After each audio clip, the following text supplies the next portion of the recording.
Paul, and I am here to help you. You have questions, I have answers. You have questions about spiders, I have answers about spiders. Today I'm going to answer 7 questions about spiders. One of the questions is it true that there's always a spider within 3 feet of you? I'll answer that question and more. Stay tuned. You don't want to miss this. Help from Paul. Just reach out and ask him if you need help. If you need a hand, get help. Help from Paul.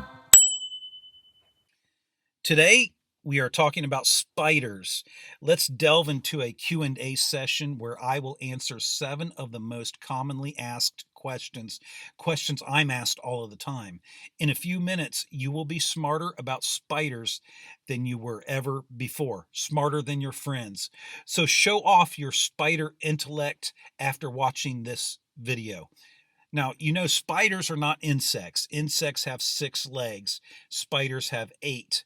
Spiders are arachnids, so they are related to scorpions, ticks, and mites. So if you see all of these together, these spiders, scorpions, ticks, and mites, and they're together at a family reunion, you just might want to steer clear.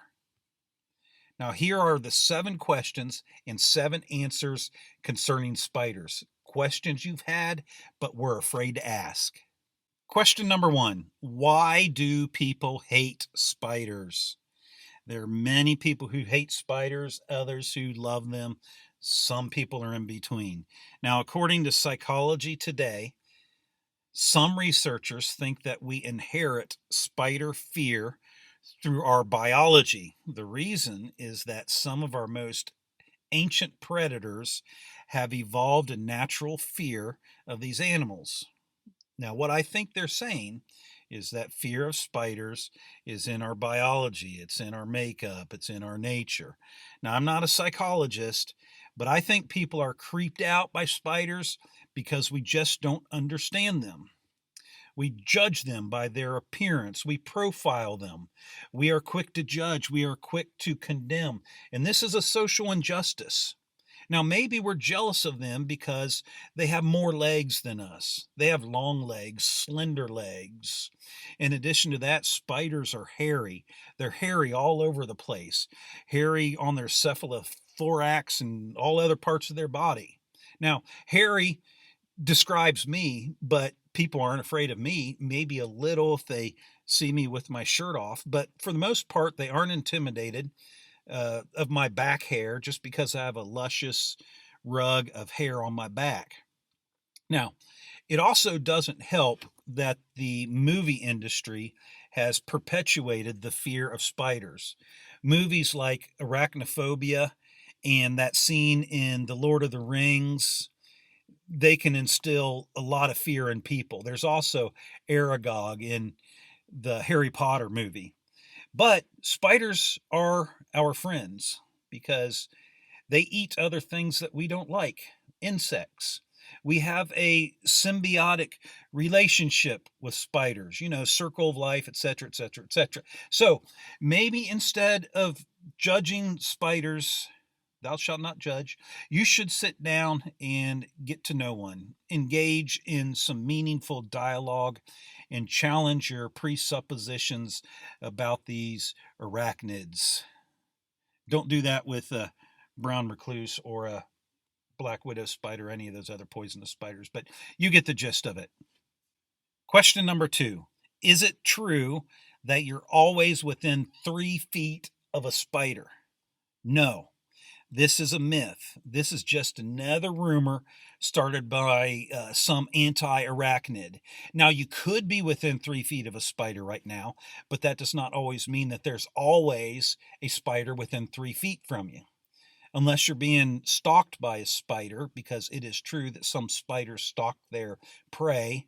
For example, Frodo was stalked by the giant spider in The Lord of the Rings, but chances are you are not prey to a spider. Sometimes a spider can be closer than 3 feet. It can be an inch away. It can be even closer than that. One could be crawling on you right now. It could be crawling on the back of your arm. It could be crawling up the back of your neck or that area on your back that you can't reach. It could crawl in your ear. Also, just because you may feel itchy, that doesn't mean that a spider is crawling on you. So calm down. Don't think about its 8 long legs scurrying across your epidermis. Don't think about it crawling up your pant leg. Don't think about it getting in your underwear, because chances are there is not a spider crawling on you right now. Chances are also that you're more than 3 feet away from a spider. Is it true that we eat an average of 8 spiders each year in our sleep? No. This is also a myth, another myth perpetuated by the anti-arachnid crowd. Some people believe, however, that when you sleep with your mouth open, a spider will creep right up, walk across your face, and slip right in between your lips, and you will unknowingly eat that spider. Now, of course, this is not impossible. I'm sure that there are people who have inadvertently eaten spiders in their sleep. Maybe that describes you. And if so, please comment, let us know so we can get a tally. Now, even if you happen to eat spiders in your sleep, what's the harm, really?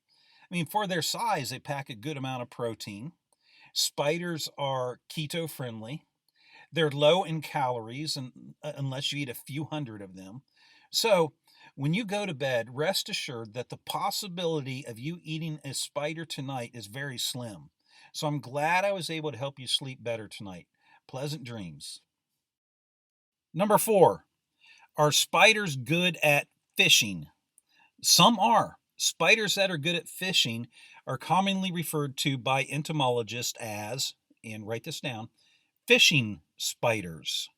Some spiders can actually catch small fish in addition to the aquatic insects that they like to munch on. Now, if you want to go fishing with a spider, make sure that you properly identify them. You don't want to go fishing with a black widow or a brown recluse spider or that gigantic spider in The Lord of the Rings that stalked Frodo. Okay, make sure it's a fishing spider. And just be aware also that fishing spiders are not good conversationalists, and they probably won't provide the beer. Question number 5. Can you use spiders to make clothes?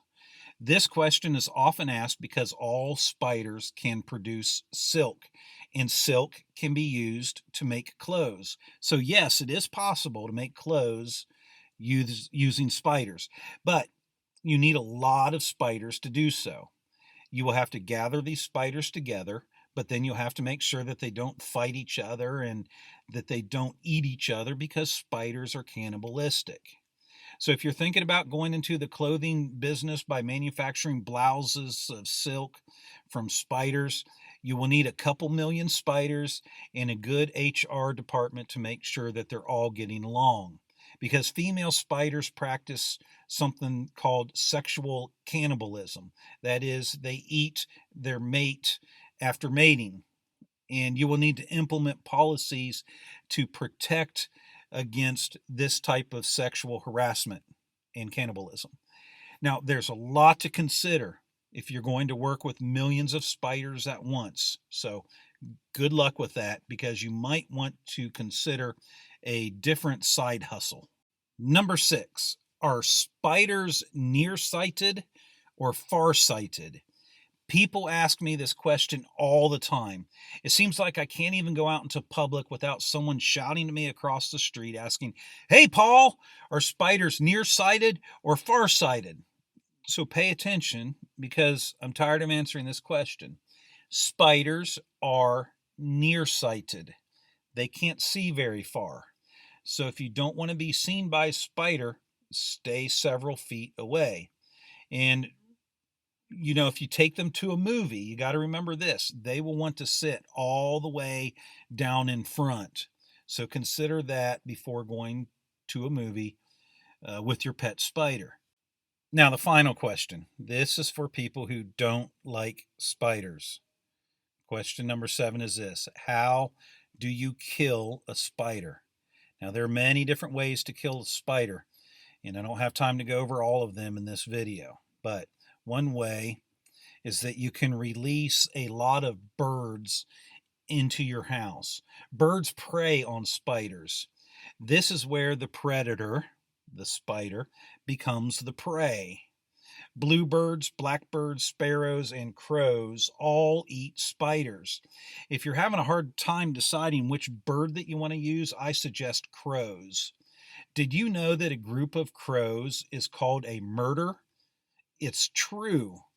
This is a very fitting scenario, so I suggest that you try crows. Now, after the crows munch up all the yummy little spiders, you may have to release a hawk in your house in order to get rid of the crows. Now, if for some reason releasing a couple dozen birds in your house sounds unappealing to you, don't worry. There are other methods of control. One other method is blunt force trauma, and this works really well, so let's talk about that. As far as its symptoms, according to study.com, the most common symptom of blunt force trauma is pain. Now, according to the study, we see that blunt force trauma, pay attention now, hurts. But when I talk about blunt force trauma in relation to pest control, I am suggesting that you use an object that is hard and heavy and strike the spider with that object. Something that is hard and heavy enough to kill the spider instantly. And kill the spider quickly, because I don't advocate a slow, torturous death to spiders. Just smash it quickly and get it over with. There are many tools you can use, which include but are not limited to your foot, a fly swatter, an anvil, a hammer, sledgehammer, jackhammer, Thor's hammer, or for the optimal precision in killing the smallest of spiders, a ball peen hammer. Now, other methods of control: you can strategically place glue boards throughout your house. Spiders will come along, they'll walk across it and get stuck in the glue boards. It'll trap them. Spiders can be chemically treated as well, and there are other forms, methods of pest control for spiders as well. Now, I hope that I have satisfactorily answered these 7 extremely common questions concerning spiders. If I have left you wanting to know more, please leave a comment or question and I will answer it. That is, if I don't have to think too hard or if I'm suffering from a concussion due to blunt force trauma. Please like, comment, share, subscribe. I really appreciate it. It gives me this really warm, fuzzy feeling all over. Now, before you leave, I have a gift for you. I am leaving you with the Help from Paul song, the full song with lyrics. You got to hear the jingle at the beginning. Now you get to hear the full song. Have a great day. Help from Paul, help from Paul. Just reach out and ask him if you need help. If you need a hand, get help. Help from Paul. He can't rebuild your transmission or prescribe you a drug. No. But he'll pass you the pepper or kill a big bug. So if you have a problem and that problem is small, get help. Help from Paul. Help from Paul, help from Paul. Just reach out and ask him if you need help. If you need a hand, get help. Help from Paul. He can't cure a disease or save a whale. No. But he can feed your fish and bring in your mail. So if you have a problem and that problem is small, get help. Help from